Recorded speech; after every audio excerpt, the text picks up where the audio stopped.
আসসালামু আলাইকুম। আজকে যে বিষয় নিয়ে আলোচনা করব, ঢাকা বিশ্ববিদ্যালয়ের ডাকসু নির্বাচন এবং ছাত্র দলের যে ১০ দফা ইস্তেহার দিয়েছে। যে ১০ দফা হচ্ছে যে ডাকসু নির্বাচনের আবিদ হাসান তিনি বলেছেন যে ঢাকা বিশ্ববিদ্যালয়ে কেন্দ্রীয় সংসদ ডাকসু ও হল সংসদ নির্বাচনে ১০ দফা ইস্তেহার ঘোষণা করেছেন ছাত্রদল প্যানেল।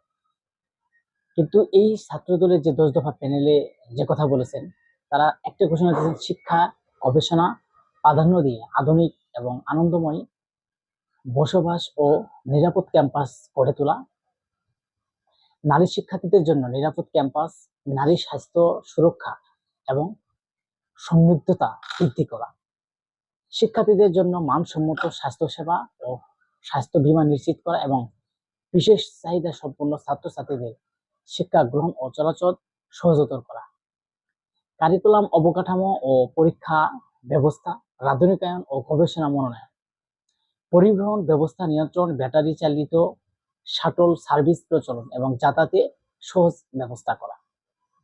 এই যে ছাত্রদলের যে কয়েকটা দাবি দিয়েছেন, তারা আরো ইস্তেহারে করেছেন যে হয়রানি মুক্ত প্রশাসনিক সেবা, শিক্ষা ঋণ এবং ক্যাম্পাস ভিত্তিক কর্মসংস্থান ব্যবস্থা, তরুণদের গঠনমূলক কাজে সম্পৃক্ততা এবং ক্রীড়া ও সাংস্কৃতিক কার্যক্রম ভিত্তি, শিক্ষার্থীদের জন্য ডিজিটাল সুবিধা, সাইবার সিকিউরিটি এবং সাইবার বুলেটিং প্রতিরোধ, বর্জ্য ব্যবস্থাপনা, পরিবেশ সংরক্ষণ ও সবুজায়নে পানি বান্ধব ক্যাম্পাস গড়ে তোলা এবং কার্যকর ডাকসু এবং আন্তর্জাতিক পরিসরে ঢাকা বিশ্ববিদ্যালয়ের সম্পৃক্তকরণ। আজকের এই যে ঢাকা বিশ্ববিদ্যালয়ের ডাকসু নির্বাচনের যে ১০ দফা ইস্তেহার দিয়েছেন, তাদের এই ডাকসু নির্বাচনে যে বিপি হিসেবে আছেন ছাত্রদলের আবিদ হাসান। আবিদ হাসান একটা কথা বলেছেন যে তিনি সবসময় মানুষের সাথে চলাফেরা এবং মিশতে ভালোবাসেন। তার যে কথা হচ্ছে যে আমি যে এই যে দফা দিয়েছে ১০ দফা তিনি যে বাস্তবায়ন, তিনি বলছেন যদি তিনি বিপি হিসেবে বিজয় অর্জন করতে পারেন এবং সাধারণ শিক্ষার্থী যদি তাকে ভোট দিয়ে নির্বাচিত করে, তাহলে এই ১০ দফা তিনি এবং ঢাকা বিশ্ববিদ্যালয়ের জন্য বাস্তবায়ন করবেন।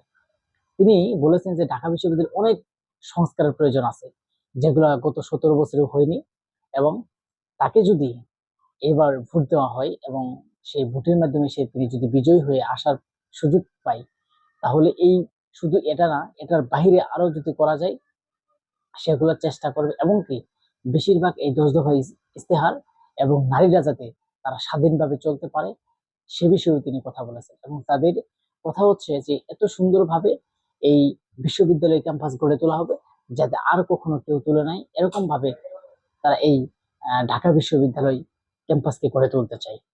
এবং সাধারণ মানুষের যে আশা আকাঙ্ক্ষার প্রতীক, এবং আপনারা জানেন যে গত ১৭ বছরে যিনি সবসময় মানুষের পাশে থাকছেন এবং মানুষের সবসময় সহযোগিতা করে গেছেন, তিনি হচ্ছেন ঢাকা বিশ্ববিদ্যালয়ের বিপি প্রার্থী এবং আবিদ হাসান।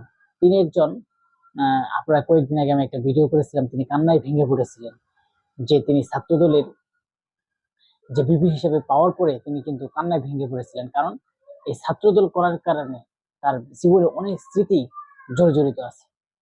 এবং তিনি চান তার যে আবেগ, তার যে ভালোবাসা, তিনি চান আগামীতে যদি ডাকসুর একবার তিনি সুযোগ পাই, তাহলে তিনি দেখিয়ে দিবেন যে তিনি কি করতে পারেন না, কি করতে পারেন।